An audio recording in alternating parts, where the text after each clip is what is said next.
এটা আমরা মাথায় রাখবো। আমি আপনার আগে পূর্ববর্তী সম্প্রদায়ের মধ্যে রসুল প্রেরণ করেছি, ওদের কাছে এমন কোনো রসুল আসেনি যাদের সাথে ওরা ঠাট্টা বিদ্রুপ করতে থাকেনি। দেখেন, আগের সম্প্রদায়ের কাছেও রসুল প্রেরণ করেছে এবং এমন একজনও রসুল আসেনি যার সাথে ওরা ঠাট্টা বিদ্রুপ করেনি। ঠাট্টা বিদ্রুপ, তাহলে আজকে আপনার এই আয়াতটা পড়ার পরে আপনার সেই অতীত মনে হলো, নিজেদের এই এখন বর্তমানও মনে হচ্ছে না?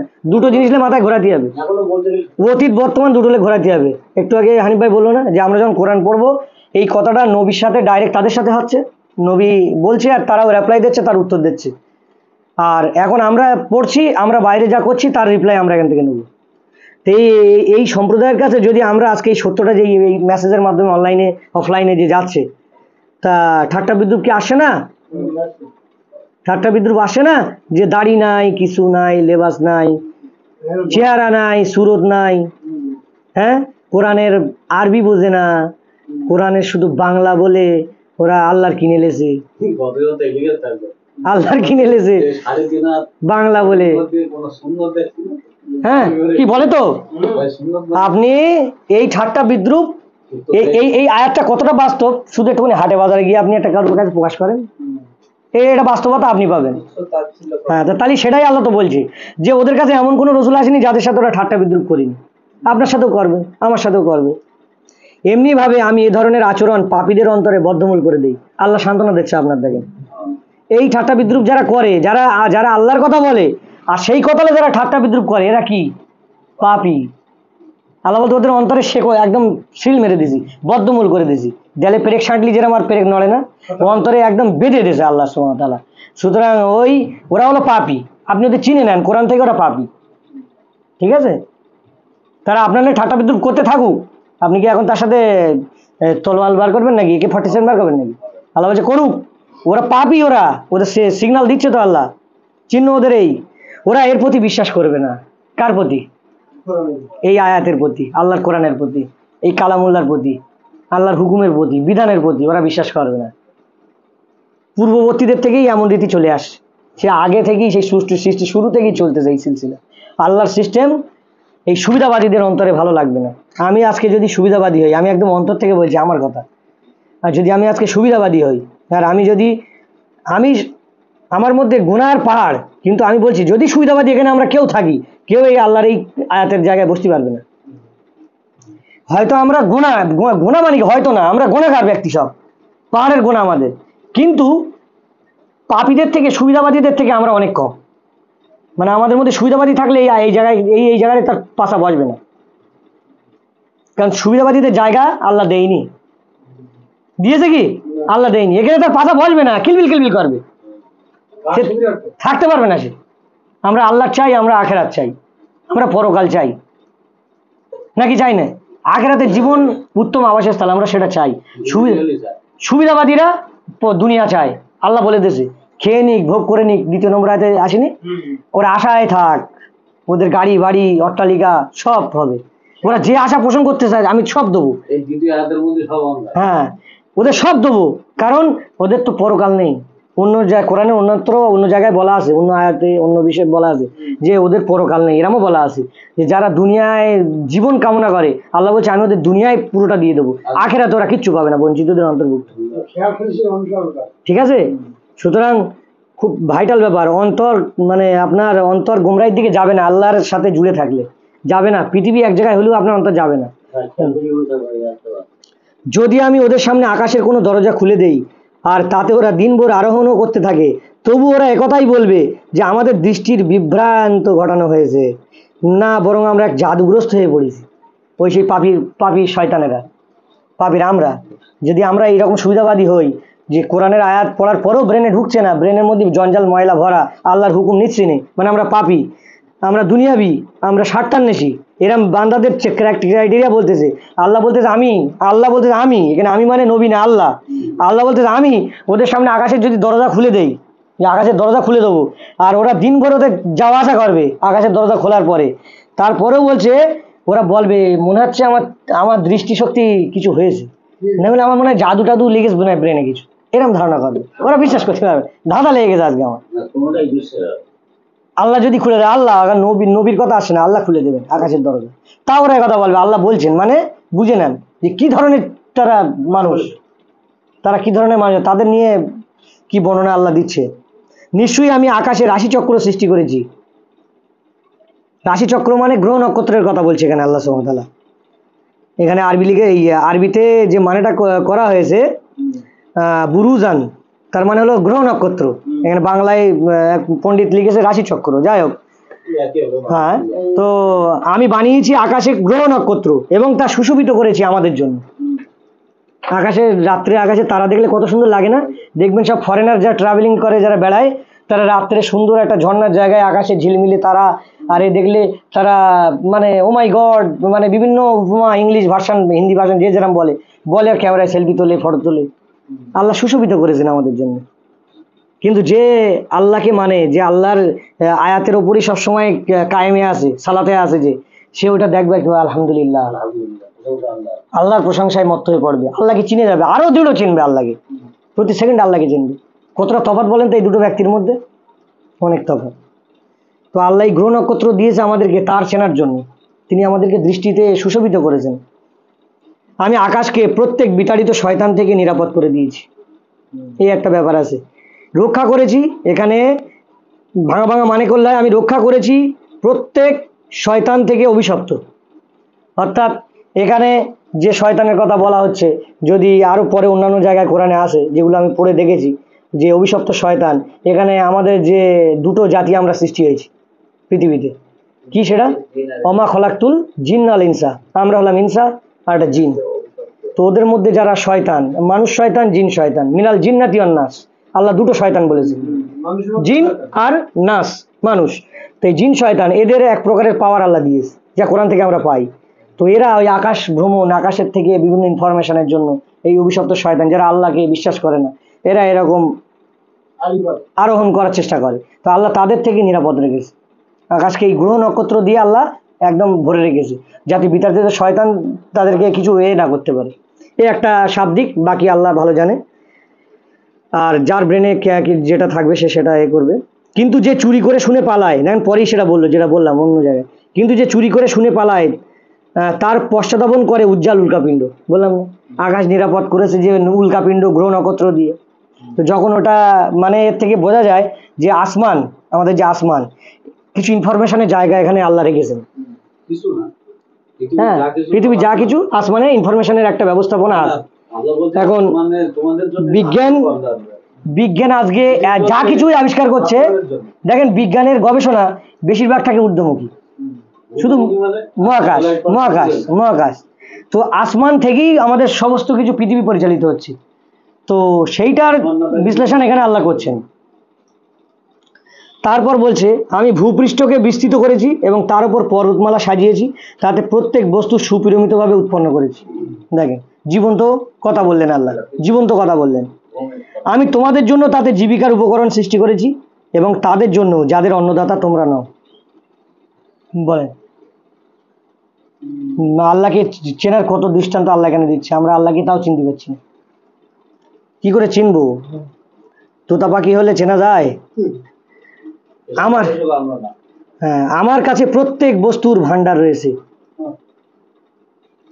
আমার কাছে প্রত্যেক বস্তুর ভান্ডার রয়েছে, আমি নির্দিষ্ট পরিমাণেই তা অবতরণ করি। আমি আল্লাহ তা অবতরণ করি।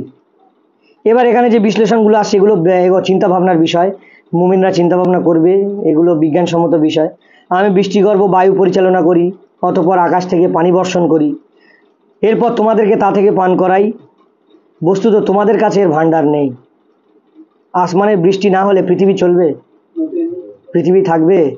থাকবে না। তাহলে জীবিকার মূল উৎস কি? আল্লাহ। আসমানের বৃষ্টি না হলে তো কিছুই হবে না। তো জীবিকার মূল উৎস কে হলো তাহলে? আল্লাহ। নাকি বা ডাক্তার আমার বেশ কিছু?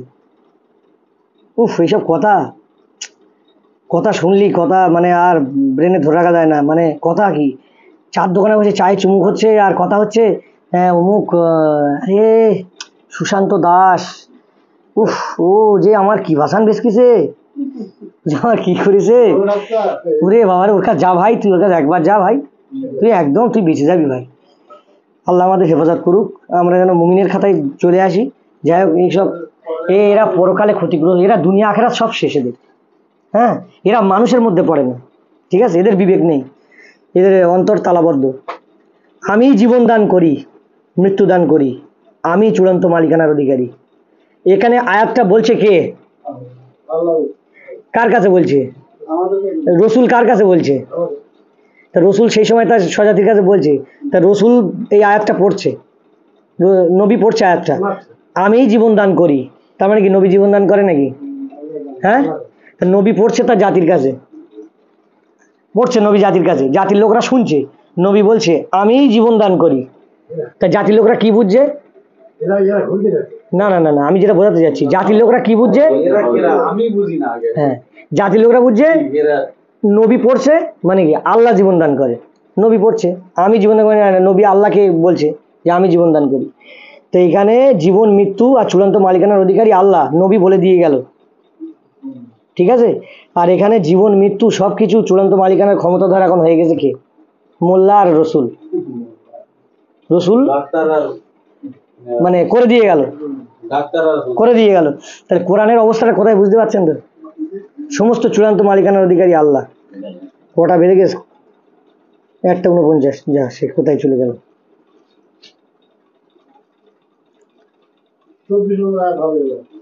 দাঁড়ান, সে ঘুরে গেছে আমার।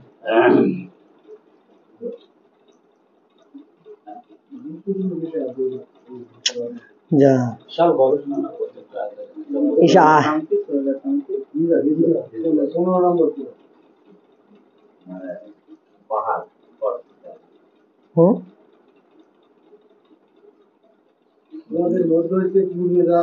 আমার সে ঘুরে গেছে, সে শুধু শুধু আরবি এসে গেছে, ঘা পড়েছে কোথায় এসে গেছে আমার, এসে গেছে, এসে গেছে।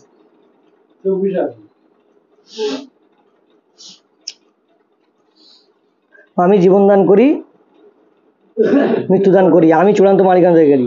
আমি জেনে রেখেছি তোমাদের অগ্রগামীদেরকে এবং আমি জেনে রেখেছি তোমাদের পশ্চাৎগামীদেরকে। আপনার পালনকর্তাই তাদেরকে একত্রিত করে আনবেন, নিশ্চয়ই তিনি প্রজ্ঞামান জ্ঞানময়। তাহলে কে অগ্রগামী আর কে পশ্চাৎগামী এটা জানেন তিনি। হ্যাঁ, আমরা প্রত্যেকেই পরীক্ষার কারাগারে, পরীক্ষার খাতায় পরীক্ষা এখন লিখছি, পরীক্ষা দিচ্ছি, কে কি লিখছি জানি না, তবে আল্লাহ ভালো জানেন, শিক্ষক ভালো জানে ছাত্র কি লিখছে, খাতার দিকে উকি মারলেই বোঝা যাবে। ও তো হদ্দ লেখা লিখছে, শুধু পৃষ্ঠা চাচ্ছে। হ্যাঁ, পৃষ্ঠার আর পৃষ্ঠা, মানে এই কলেজে পরীক্ষা দিলে, কলেজে পড়ে মানে আমি যে সময় পরীক্ষা দিয়েছি, আমার থেকে কম নাম্বার যে পেয়েছে, ঠিক আছে, আমি সেই সময় ধরো মাধ্যমিকে ভৌত বিজ্ঞানে 93 পেয়েছিলাম, আমার একটু বিজ্ঞানের দিকে ঝোঁক ছিল বেশি। তো আমার পাশে যে লিখতেছে সে কি বলবো, মানে পৃষ্ঠার আর পৃষ্ঠার নেচার, আমার হাতের লেখা ছোট ছোট, আমার তো মন অসন্তুষ্ট, মানে মনের কাছে আমার কেমনটা লাগছে, আচ্ছা আল্লাহ ও কি এত লিখতেছে, ও তো একদম পৃষ্ঠা লেই যাচ্ছে, পৃষ্ঠা লেই যাচ্ছে। হ্যাঁ, তো মাস্টার যখন খাতা দেখবে তখন জানবে যে কেডা কি লিখেছে আর কেডা কি করেছে। সে 35ও পায়নি, মানে আমি এটা কিন্তু এই কোরআন পড়ছি, আমি এমনও কথা বলছি, সে আমার বন্ধু, 35ও পায়নি, হদ্দ লেখা লিখেছে, মানে সব লিখে একদম সে।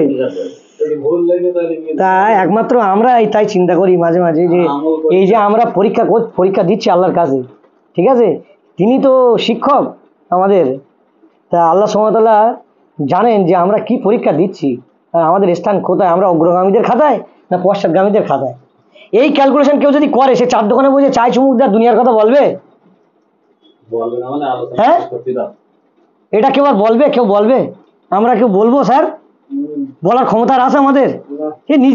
নিজের জল্পনা কল্পনালে ব্যস্ত থাকবো আমরা, যে আমি অগ্রগামীর মধ্যে না পশ্চাৎগামীর মধ্যে, আমার তো অগ্রগামীর মধ্যে আসতে হবে, চলো আমি আর কোনো কিছু আল্লাহ ভিত্তিক কাজ করি, আল্লাহর সিস্টেম অনুযায়ী চলি, এরকম ব্রেনে আসবে।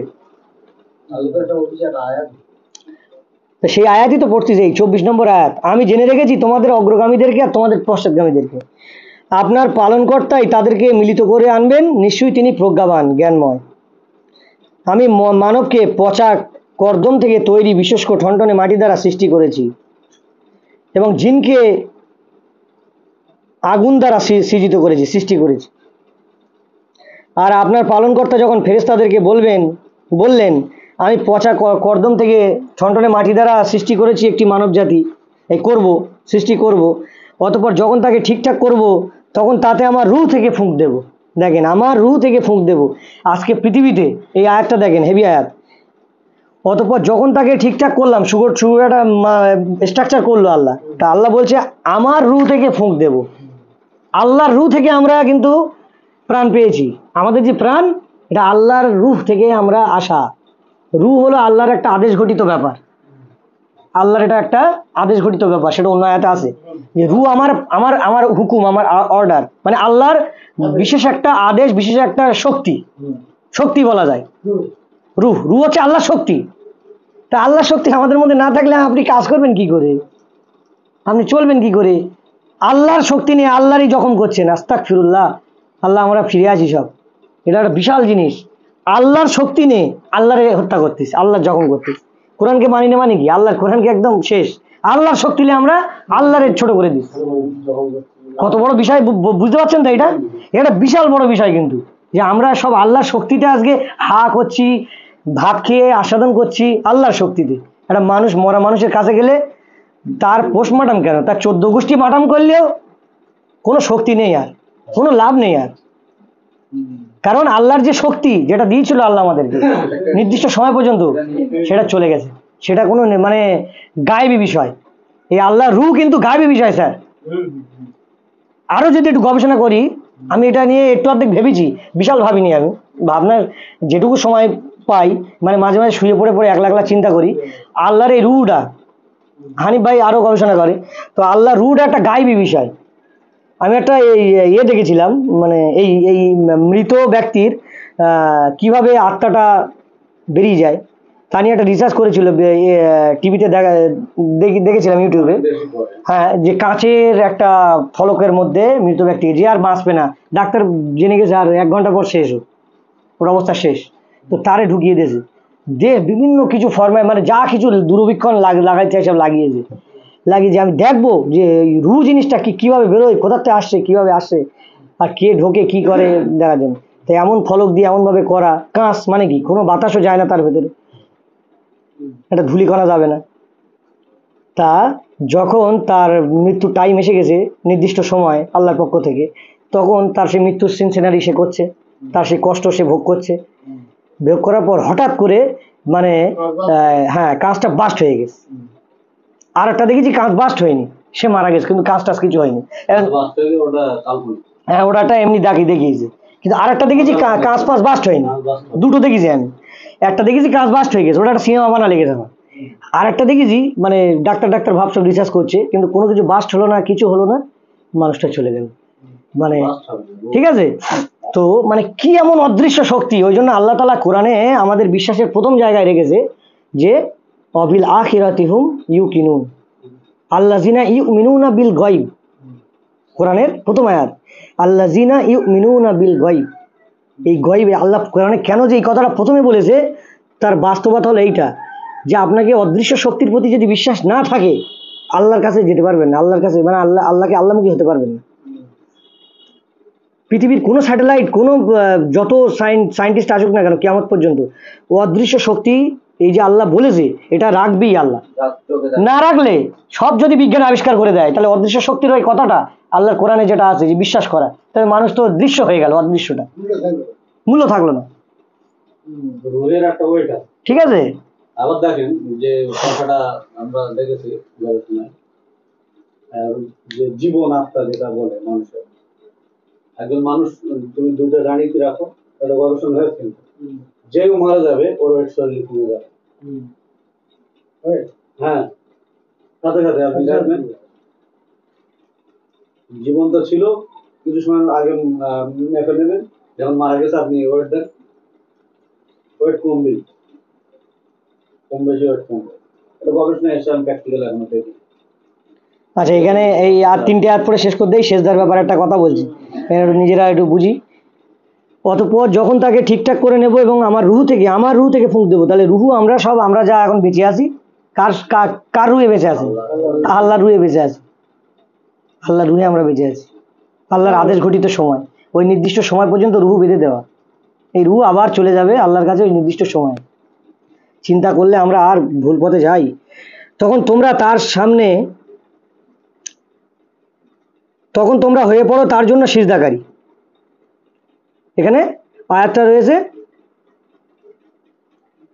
সাজিদিন, সাজিদিন মানে সিজদাকারী।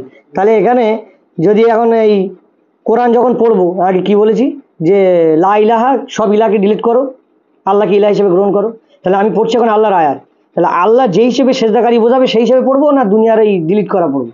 ডিলিট করা না। এখন সেজদা কথাটা শুনলি এখন আমাদের জন্ম থেকেই তো আমরা সেজদা মানে বুঝেছি সাথে সাথে হাত ঠেকাও, নাক ঠেকাও। হিন্দুরাও সেজদা করে মূর্তির সামনে।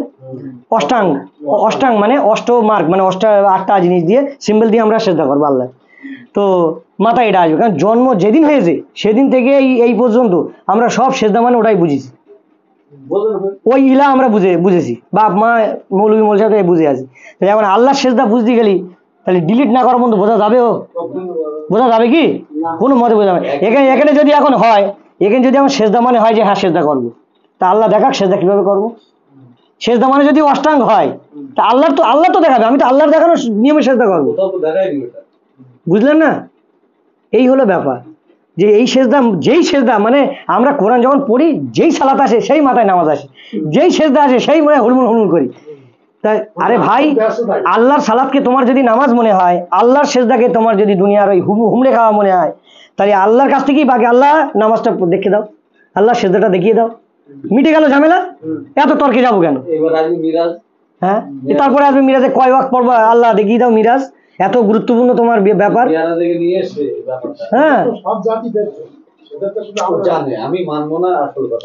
তখন তোমরা হয়ে পড়ো সিজদাকারী, মানে মান্যকারী হও, মানে জিনিসটা মেনে নাও, আদেশ মেনে নাও, সাথে সাথে হুকুম মেনে নাও।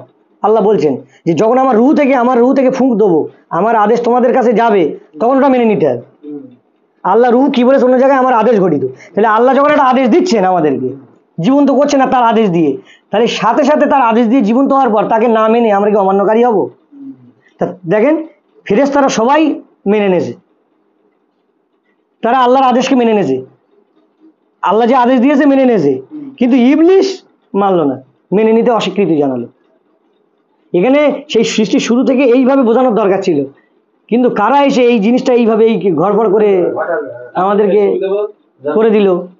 হ্যাঁ, আল্লাহ বললেন হে ইবলিশ, তোমার কি হলো যে তুমি সেজদাকারীদের অন্তর্ভুক্ত হতে স্বীকৃত হলে না, মানে তুমি মেনে নিতে তোমার অস্বীকৃতি জানালে কেন? জিনিসটা তোমাকে মানতে কিসে বাধা দিল? কেন অস্বীকৃতি জ্ঞাপন করলে? দেখো এখানে এত সেজদা কথা আসছে, কোনো সিস্টেম আসছে? সেজদার কোনো সিস্টেম আসছে কি? আসছে না। বললো আমি এমন নই যে একজন মানুষকে মেনে নেব, আমি এমন নই যে আমি একজন মানুষকে মেনে নেব যাকে আপনি পচা কর্দম থেকে তৈরি করেছেন।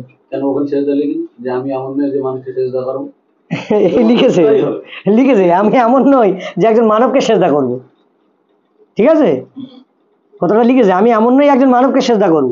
তা বলেন, এখানে আল্লাহ যে আদেশ দিল সাথে সাথে, রুহ মানেই আল্লাহর আদেশ, বুঝে নিতে হবে।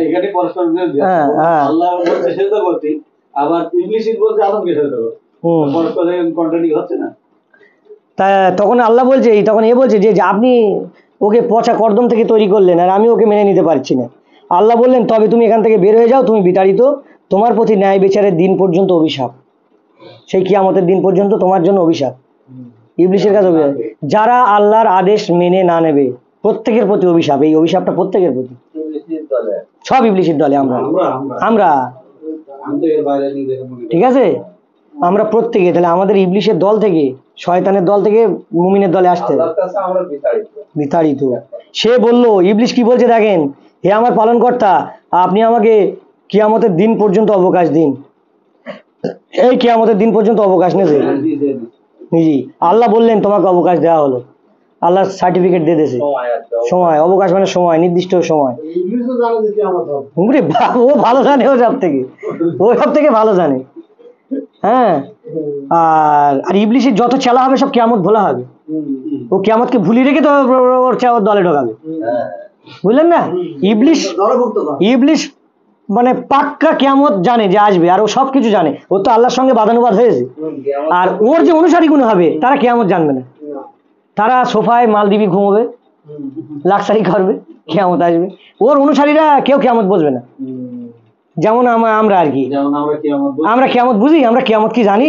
বেরিয়ে গেলি হাসি খেল তামাশার মতো না। সেই অবধারিত সময় উপস্থিত হওয়ার দিন পর্যন্ত। তাহলে আজকে আমরা এত হাসি ঠাট্টা করছি, সেই অবধারিত সময় পর্যন্ত বলো, নির্দিষ্ট সময় বেঁধে দেওয়া, টাইম বাঁধা।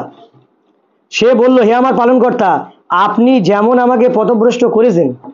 কে বলছে বলেন তো? এটা ইবলিস কথা বলছে। আপনি আমাকে যেমন পথভ্রষ্ট করেছেন, আমিও তাদের সবাইকে পৃথিবীতে নানা সৌন্দর্যে আকৃষ্ট করব এবং তাদের সবাইকে পথভ্রষ্ট করে দেব। এই কথাটার মধ্যে আজকে পুরো পৃথিবী সিস্টেম ঢুকে আছে, ঠিক আছে? আজকের ইবলিশের সমস্ত চালাচামুন্ডারা এই যে সৌন্দর্য দিয়ে আজকে রঙিন দুনিয়া দিয়ে আমাদের এই ফেসবুক ইউটিউব আর এই করে ছেড়ে দিয়েছে, এর থেকে কেউ আমরা বেরোতে পেরেছি বলেন দিন? ওসব লোকের কথা ছাড়েন, আমরা তার দলভুক্ত হয়ে, আমরা তার অনুসারী একদম। তাই বলেন, আমরা কি অগ্রগামী না আমরা পশ্চাৎগামী? তাহলে পশ্চাৎগামী হয়ে আমরা কিভাবে আল্লাহ জান্নাত যেতে পারবো? তাহলে আমাদের কতটা কান্না করার দরকার, কতটা নির্জনে নিবৃত্তে আল্লাহর প্রতি মানে আসার দরকার, এটা কিন্তু অনুধাবন করতে হবে। কথা হচ্ছে চেষ্টা করতে হবে ওই পথ থেকে বেরিয়ে আসা। এই চেষ্টা জীবনে সফল হবে না, চেষ্টা না, পদক্ষেপ নিতে হবে যে আমি বার হব, আর নিজের সঙ্গে নিজের ওয়াদা করতে হবে। কেউ আমার বার করতে পারবে? তার ক্ষমতা। এই তো আল্লাহ তারপরেই বলছে, আল্লাহ বলে দিচ্ছে, আল্লাহ এই জায়গায় বলে ওই আপনার কথাটাই তারপরেই আল্লাহ কোট করতেছে, আপনার মনোনীত বান্দাদের ছাড়া। তাহলে কি মনোনীত বান্দা থাকবে না? থাকবে না। এখানে আল্লাহ এখানে কোট করতেছে মানে কি? এই বান্দা আছে, এই বান্দা আছে, আমরা না। তাই আল্লাহ বললেন, এটা আমার পর্যন্ত আসার সোজা রাস্তা। এই যে আয়াতগুলো পড়ছি, আল্লাহর হুকুম সিস্টেম পড়ছি, এই হলো সোজা রাস্তা আল্লাহর কাছে যাওয়া। যে দুনিয়ার সমস্ত চাকচিক্য ছেড়ে এগোতে হবে। যারা আমার বান্দা অর্থাৎ নিশ্চয়ই আমার দাস যারা, ঠিক আছে?